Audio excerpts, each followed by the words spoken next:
नमस्कार मास्टर्स, आप देख रहे हैं द पैम्फलेट। भारत में श्री राम मंदिर बन रहा है, इसको लेकर के पश्चिमी मीडिया बहुत ज्यादा मौन कैसे रह सकता है। आखिरकार इसका दिन बार तय कर लिया गया है। आखिरकार इनके भीतर का हिंदू विरोध जाग गया और जर्मनी के DW न्यूज के बाद अब BBC ने भी एक निबंध लिख करके इसे हिंदू वेटिकन सिटी का नाम दिया है। यानी जो अयोध्या है उसकी तुलना की है वेटिकन सिटी से।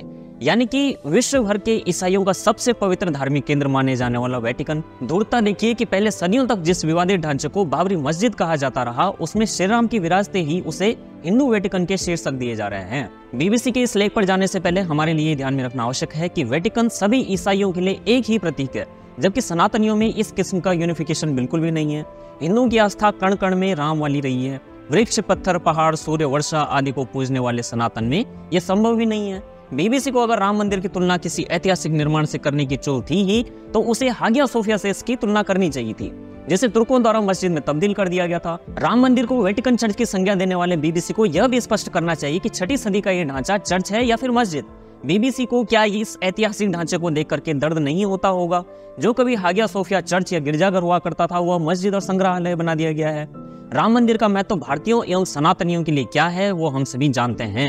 हर कोई इस उत्सव की तैयारियों में लगा हुआ है। अभी तक जब मैं इस स्क्रिप्ट को लिख रहा था, जब मैं वीडियो बना ही रहा हूँ, तभी मुझे कतर देश के स्वामित्व वाले अल जजीरा का भी एक वीडियो दिख जाता है, जिसमें वो इसे हिंदू बहुसंख्यकों द्वारा, हिंदू दक्षिणपंथियों द्वारा तोड़ दी गई बाबरी पर बनाया जाने वाला मंदिर बता रहे हैं।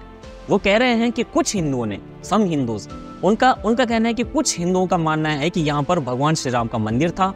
अगर धूर्तता की कभी कोई ऐसा यूनिट लिखी जाए तो अल जजीरा होनी चाहिए। अब अगर BBC के इस तेजस्वी लेख पर आए तो ये कहते दिख रहे हैं कि अयोध्या में मंदिरों का व्यापार मुस्लिमों पर निर्भर करता है और मुस्लिम तो इस मंदिर का समर्थन कर रहे हैं, मगर हिंदू इस मंदिर बनने से पीड़ित हैं। वो कहीं ना कहीं हिंदू इस मंदिर बनने से परेशान हैं। इन निर्णयों पर BBC नासा की कौन सी सैटेलाइट से निकाले गए फैक्ट से पहुंच पाया, इसका इस ऐतिहासिक दस्तावेज में, इस आलेख में कोई भी सुराग नहीं दिया गया है।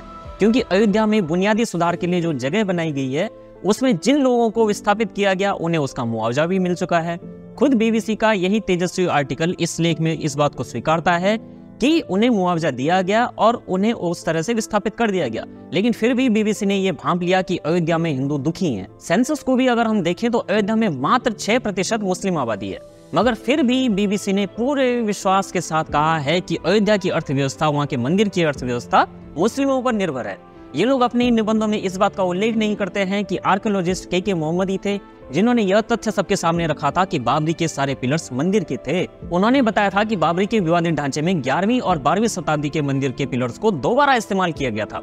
वही के मोहम्मद जिन्हें अयोध्या में राम मंदिर के समर्थन के कारण उन्हें समुदाय का विरोध भी झेलना पड़ा था। अदालत ने इसी मंदिर में एक नियंग सिंह द्वारा की गई पूजा को मंदिर के साक्ष्य के रूप में चुना था। असल में ये राम मंदिर ही तो भारत की धर्मनिरपेक्षता का सबसे बड़ा प्रमाण भी है, जिसके साक्ष्य एक मुस्लिम ने रखे, जिसमें गवाही का दस्तावेज एक सिक्का था, जिसमें जगत गुरु रामभद्राचार्य जी ने वेद शास्त्रों के प्रमाण रखे थे, जिसमें प्राण प्रतिष्ठा के लिए सारा देश आज एकजुट होकर के इंतजार कर रहा है। इसलिए जिन्हें राम मंदिर भारत की धर्मनिरपेक्षता पर प्रश्न चिन्ह लगता है, उन्हें इन तथ्यों को अभी भी उलट पलट करके देख लेना चाहिए, क्योंकि अब वो दिन वास्तव में दूर नहीं है जिस दिन का की वादा था। देखते रहिए द पैम्फलेट। जय श्री राम।